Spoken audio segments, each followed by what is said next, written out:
Hi friends, welcome to my channel. DSC ప్రిపరేషన్లో భాగంగా సాంఘిక శాస్త్రంలో పౌరశాస్త్రం లెసన్స్ చేస్తున్నానండి. తెలుగు అకాడమీ బుక్ నుంచి. ఓకే ఫ్రెండ్స్, లెసన్ నేమ్ అయితే రాజ్యాంగము. ఒక సబ్ టాపిక్ అనేది ఒక కంప్లీట్ అయిపోయిందండి. నెక్స్ట్ వచ్చేసి రాజ్యాంగ అనుబంధ ప్రశ్నలు అనేటివి ఇంకొన్ని చూద్దాము మనము. ఓకే ఫ్రెండ్స్, ఇంకా బిట్స్ అయితే చూద్దాం మనము. ఫస్ట్ క్వశ్చన్ వచ్చేసి, మన రాజ్యాంగ పితామహుడిగా ఎవరిని పరిగణిస్తారు? First one Mahatma Gandhi, second one Jawahar Lal Nehru, third one doctor BR Ambedkar, fourth one doctor Rajendra Prasad. దీనికి ఆన్సర్ వచ్చేసి థర్డ్ వన్, రాజ్యాంగ పితామహుడిగా డాక్టర్ బిఆర్ అంబేద్కర్ని పరిగణించడం అనేది జరిగింది. సెకండ్ క్వశ్చన్, మన రాజ్యాంగంలోని ఏ ఆర్టికల్ మన ప్రాథమిక హక్కులను కాపాడుతుంది? First one article 25, second one article 32, third one article 46, fourth one article 30. దీనికి ఆన్సర్ వచ్చేసి సెకండ్ వన్, మన ప్రాథమిక హక్కులను ఏ ఆర్టికల్ కాపాడుతుంది అంటే ఆర్టికల్ 32. నెక్స్ట్ క్వశ్చన్, భారత రాజ్యాంగ సభ ఎప్పుడు రాజ్యాంగాన్ని ఆమోదించింది? First one 26 November 1950, second one 26 November 1949, third one 28 జనవరి 1951, ఫోర్త్ వన్ 26 నవంబర్ 1948. చూడండి, దీనికి ఆన్సర్ వచ్చేసి సెకండ్ వన్, భారత రాజ్యాంగ సభ ఎప్పుడు రాజ్యాంగాన్ని ఆమోదించిందంటే నవంబర్ 26, 1949. నెక్స్ట్ క్వశ్చన్, 1950లో రాజ్యాంగంపై సంతకం చేసినప్పుడు హోంమంత్రి ఎవరు? First one Shri Jai Ramdas Daulat Ram, second one Rajkumari Amrit Kaur, third one doctor John Mathai, fourth one Sardar Vallabhbhai Patel. దీనికి ఆన్సర్ వచ్చేసి ఫోర్త్ వన్, రాజ్యాంగంపై సంతకం చేసినప్పుడు హోంమంత్రి ఎవరు అంటే సర్దార్ వల్లభాయ్ పటేల్. ఏ సంవత్సరంలో అంటే 1950లో. నెక్స్ట్ క్వశ్చన్, పాఠశాలలో వివక్షను ఎదుర్కొన్న దళిత రచయిత పేరు చెప్పండి. First one Om Prakash Valmiki, second one Om Prakash Sachdeva, third one Ram Prakash Valmiki, fourth one doctor BR Ambedkar. దీనికి ఆన్సర్ వచ్చేసి first one Om Prakash Valmiki. Next question, అలిఖిత రాజ్యాంగాన్ని కలిగి ఉన్న దేశం? ఫస్ట్ వన్ భారతదేశం, second one Great Britain, third one Australia, fourth one USA.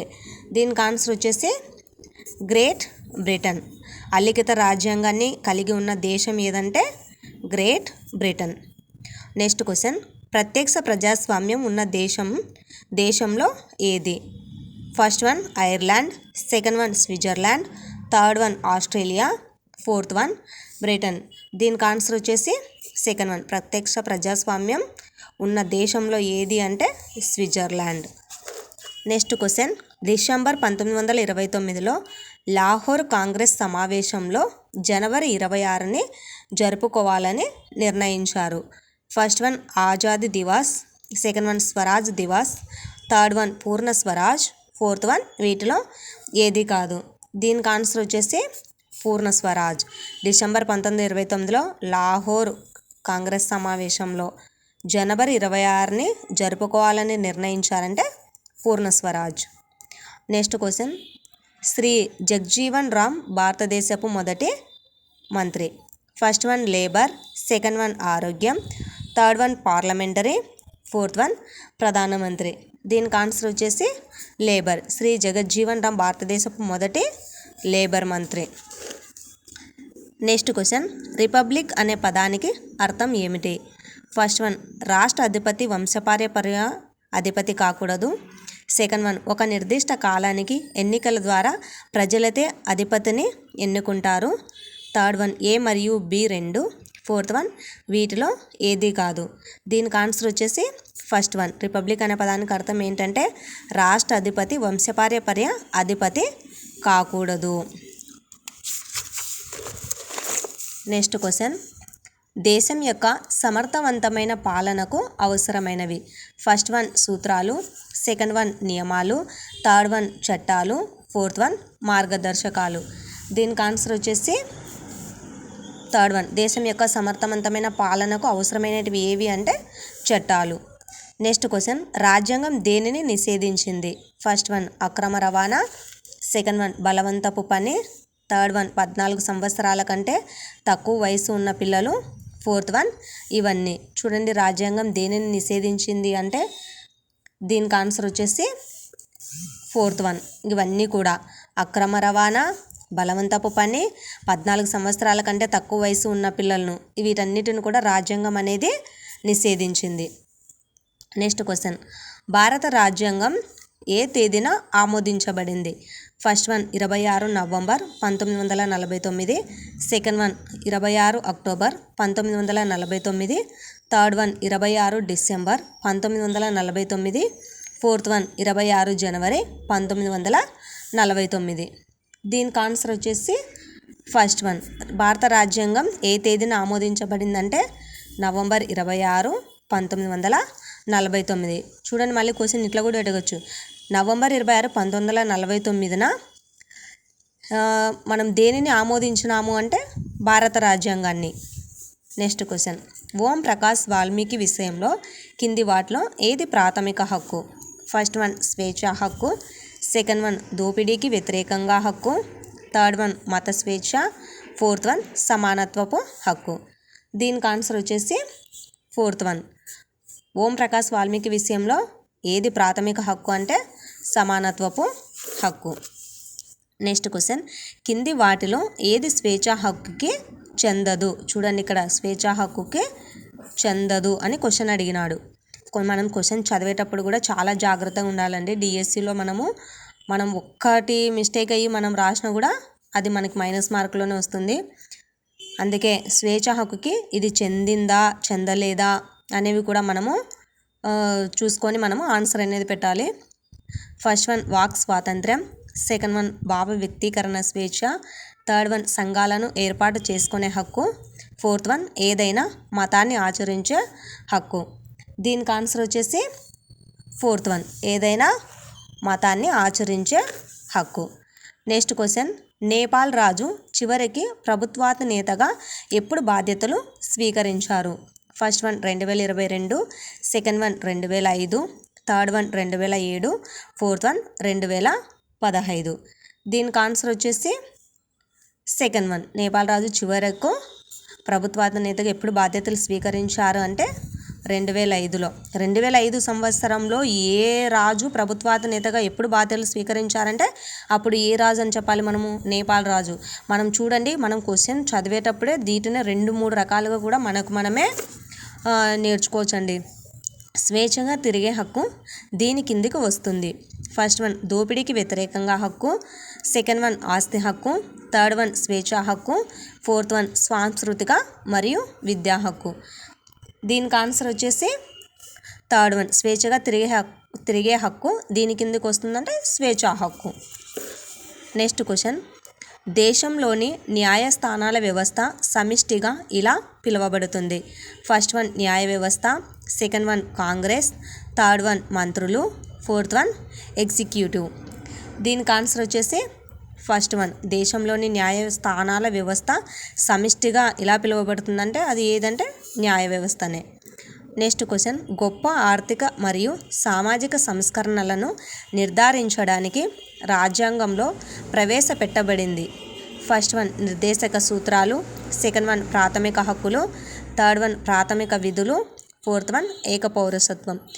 దీనికి ఆన్సర్ వచ్చేసి ఫస్ట్ వన్ నిర్దేశక సూత్రాలు. నెక్స్ట్ క్వశ్చన్, ఏ దేశంలోనైనా ఒకటి కంటే ఎక్కువ స్థాయి ప్రభుత్వాల ఉనికిని ఇలా అంటారు? చూడండి, ఏ దేశంలోనైనా ఒకటి కంటే ఎక్కువ స్థాయి ప్రభుత్వాలు ఉంటే ఆ ఉనికిని ఏమంటారంటే ఫస్ట్ వన్ ప్రజాస్వామ్యం, second one federalism, third one vote హక్కు, ఫోర్త్ వన్ రాచరికం. దీనికి ఆన్సర్ వచ్చేసి సెకండ్ వన్ ఫెడరలిజం. చూడండి, ఫెడరలిజంని ఏమంటారంట ఏ దేశంలోనైనా ఒకటి కంటే ఎక్కువ స్థాయి ప్రభుత్వాల ఉనికిని ఏమంటారంటే ఫెడరలిజం. నెక్స్ట్ క్వశ్చన్, సార్వత్రిక వయోజన ఓటు హక్కు అంటే? ఫస్ట్ వన్ పురుషులు మాత్రమే ఓటు వేయగలరు, సెకండ్ వన్ స్త్రీ మాత్రమే ఓటు వేయగలరు, థర్డ్ వన్ భారతీయ పెద్దలందరూ ఓటు వేయగలరు. ఫోర్త్ వన్ పిల్లలు ఓటు వేయగలరు. దీనికి ఆన్సర్ వచ్చేసి థర్డ్ వన్ సార్వత్రిక వయోజన ఓటు హక్కు అంటే భారతీయ పెద్దలందరూ ఓటు వేయగలరు. నెక్స్ట్ క్వశ్చన్, కింది వాటిలో ప్రాథమిక హక్కు ఏది? ఫస్ట్ వన్ సమానత్వపు హక్కు, సెకండ్ వన్ స్వేచ్ఛా హక్కు, థర్డ్ వన్ మత స్వేచ్ఛా హక్కు, ఫోర్త్ వన్ పైవన్నీ. దీనికి ఆన్సర్ వచ్చేసి ఫోర్త్ వన్. కింది వాటిలో ప్రాథమిక హక్కు ఏది అంటే ఈ మూడు కూడా ప్రాథమిక హక్కులేనండి. సమానత్వపు హక్కు, స్వేచ్ఛా హక్కు, మత స్వేచ్ఛా హక్కు ఈ మూడు కూడా ప్రాథమిక హక్కుకు సంబంధించినటివే. నెక్స్ట్ క్వశ్చన్, కింది వాటిలో ఏది ప్రాథమిక హక్కు కాదు? చూడండి ఇక్కడ ప్రాథమిక హక్కు ఏదని ఇచ్చినాడు, ఇక్కడే కింది క్వశ్చన్ చూస్తే కింది వాటిలో ఏది ప్రాథమిక హక్కు కాదని ఇచ్చినాడు.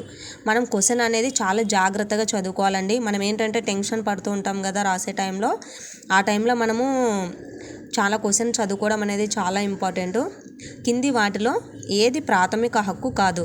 ఫస్ట్ వన్ స్వేచ్ఛా హక్కు, సెకండ్ వన్ ఆస్తి హక్కు, థర్డ్ వన్ మత స్వేచ్ఛ, ఫోర్త్ వన్ సమానత్వం హక్కు.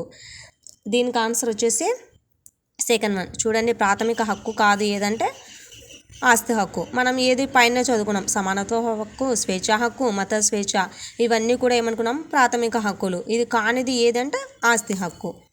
నెక్స్ట్ క్వశ్చన్, క్రింది వారిలో మన దేశంలో మెజారిటీ ప్రజలు ఎవరు? ఒకటి బౌద్ధులు, సెకండ్ వన్ క్రైస్తవులు, థర్డ్ వన్ హిందువులు, ఫోర్త్ వన్ సిక్కులు. దీనికి ఆన్సర్ వచ్చేసి థర్డ్ వన్. చూడండి మన దేశంలో మెజారిటీ ప్రజలు ఎవరు అంటే ఆన్సర్ వచ్చేసి హిందువులు. నెక్స్ట్ క్వశ్చన్, మన రాజ్యాంగ సభ అధ్యక్షుడు ఎవరు? First one. చూడండి ఇట్లా క్వశ్చన్లు అడిగినప్పుడు రాజ్యాంగ సభ అధ్యక్షుడు ఇవి జీకే కూడా చాలా ఇంపార్టెంట్ అవుతాయండి. ఇవి కూడా మనము చాలా జాగ్రత్తగా గుర్తుపెట్టుకోవాలి. చూడండి first one Jawaharlal Nehru, second one doctor BR Ambedkar, third one doctor Babu Rajendra Prasad, fourth one Patel.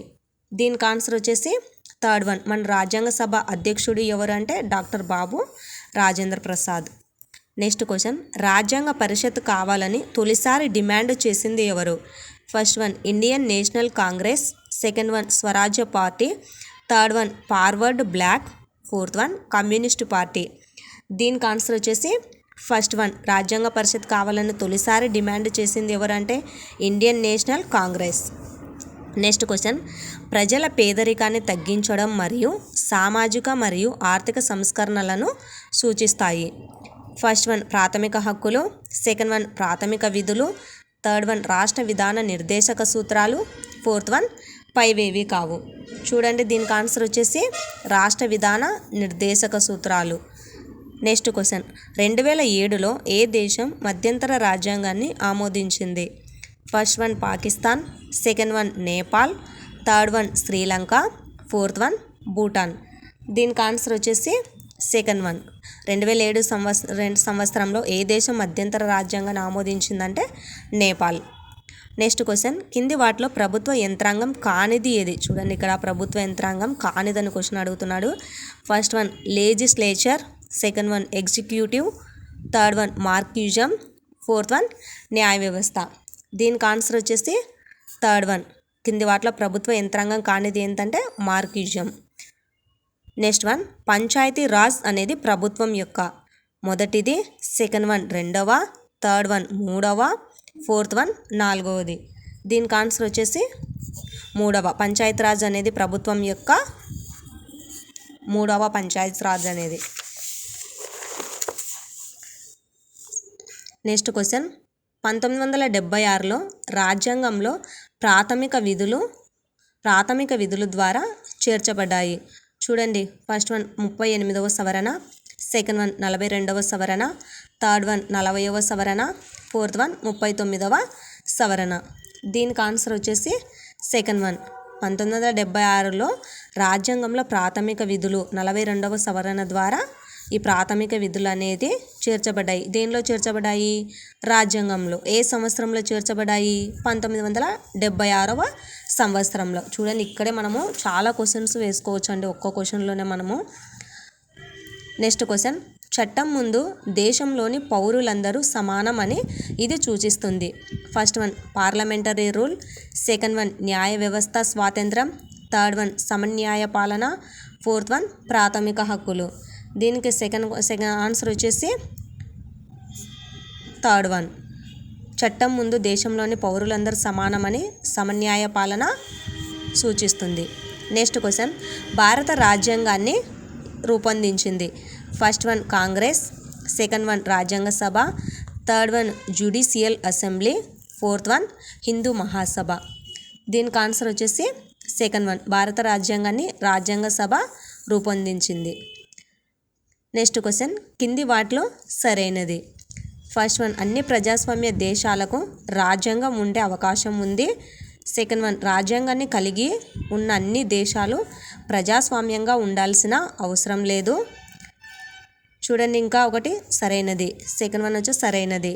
ఇప్పుడు దీనికి ఆన్సర్ చూస్తానుక ఈ రెండు కూడా సరైనవా కాదా అనేది మనం చూద్దామండి. దీనికి ఆన్సర్ వచ్చేసి థర్డ్ వన్, అన్ని ప్రజాస్వామ్య దేశాలకు రాజ్యాంగం ఉండే అవకాశం ఉంది.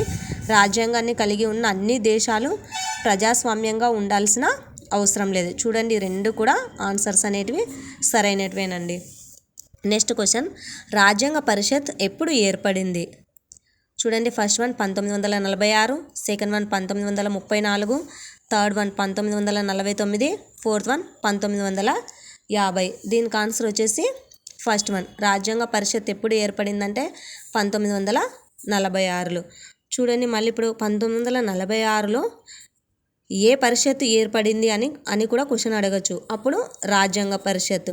చూడండి, మనము చదివే విధానంలోనే క్వశ్చన్స్ను ఆన్సర్స్ను మనమే ఇక్కడ రెండు విధాలుగా చదువుకోవచ్చు ఫ్రెండ్స్. కింది వాటిలో చట్టాన్ని రూపొందించే అంగం ఏది? First one executive, second one శాసనసభ, థర్డ్ వన్ న్యాయ వ్యవస్థ, ఫోర్త్ వన్ పైవేవి కావు. దీనికి ఆన్సర్ వచ్చేసి సెకండ్ వన్. కింది వాటిలో చట్టాన్ని రూపొందించే అంగం ఏదంటే శాసనసభ. నెక్స్ట్ క్వశ్చన్, కింది వాటిలో చట్టాన్ని అమలు చేసే అంగం ఏది?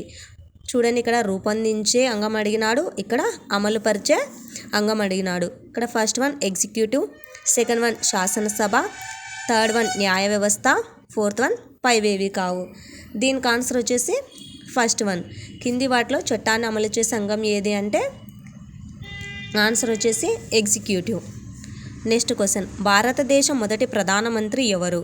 చూడండి, ఇట్లాంటి క్వశ్చన్స్ జీకే కూడా చాలా important friends. First one Jawaharlal Nehru, second one doctor BR Ambedkar, third one doctor Babu Rajendra Prasad, fourth one Patel. దీనికి ఆన్సర్ వచ్చేసి ఫస్ట్ వన్. భారతదేశం మొదటి ప్రధానమంత్రి ఎవరు అంటే జవహర్లాల్ నెహ్రూ. నెక్స్ట్ క్వశ్చన్, రాజ్యాంగ ముసాయిదా కమిటీకి చైర్మన్ ఎవరు? First one Jawaharlal Nehru, second one doctor BR Ambedkar, third one doctor Babu Rajendra Prasad, fourth one Patel. దీనికి ఆన్సర్ వచ్చేసి సెకండ్ వన్. రాజ్యాంగ ముసాయిదా కమిటీకి చైర్మన్ ఎవరు అంటే డాక్టర్ బిఆర్ అంబేద్కర్. చూడండి, డాక్టర్ బిఆర్ అంబేద్కర్ ఏ కమిటీకి చైర్మన్ అన్నారు అనుకోండి, అప్పుడు రాజ్యాంగ ముసాయిదా కమిటీకి. నెక్స్ట్ క్వశ్చన్, నేపాల్లో ఏ విధమైన ప్రభుత్వం ఉంది? ఫస్ట్ వన్ రాజరికం, సెకండ్ వన్ నియంతృత్వం, థర్డ్ వన్ ప్రజాస్వామ్య, ఫోర్త్ వన్ వచ్చేసి పైవేవి కావు. దీనికి ఆన్సర్ వచ్చేసి థర్డ్ వన్. నేపాల్లో ఏ విధమైన ప్రభుత్వం ఉంది అంటే ప్రజాస్వామ్యమైన ప్రభుత్వం ఉంది. నెక్స్ట్ క్వశ్చన్, నేపాల్లో ప్రజాస్వామ్యం కోసం పోరాటం ప్రారంభమైన సంవత్సరం? First one 1990, second one 1991, third one 1992, fourth one 1994. దీనికి ఆన్సర్ వచ్చేసి ఫస్ట్ వన్. నేపాల్లో ప్రజాస్వామ్యం కోసం పోరాటం ప్రారంభమైన సంవత్సరం ఏది అంటే 1990. నెక్స్ట్ క్వశ్చన్, భారత రాజ్యాంగ పితామహుడిగా ఎవరిని పిలుస్తారు? First one Mahatma Gandhi, second one doctor BR Ambedkar, third one Jawaharlal Nehru, fourth one Lala Lajpat Rai. దీనికి ఆన్సర్ వచ్చేసి సెకండ్ వన్. భారత రాజ్యాంగ పితామహుడిగా ఎవరిని పిలుస్తారంటే doctor BR Ambedkar. Okay friends, ఇప్పటికైతే కొన్ని క్వశ్చన్స్ అనేవి కంప్లీట్ అయినాయి. ఓకే ఫ్రెండ్స్, ఛానల్ని అయితే లైక్ చేసి సబ్స్క్రైబ్ చేయండి. నేనైతే ఇదైతే యూస్ఫుల్ అనుకుంటున్నాను, ఈ క్వశ్చన్స్ అన్నీ కూడా డిఎస్సి బేసిక్ పరంగా. Okay friends.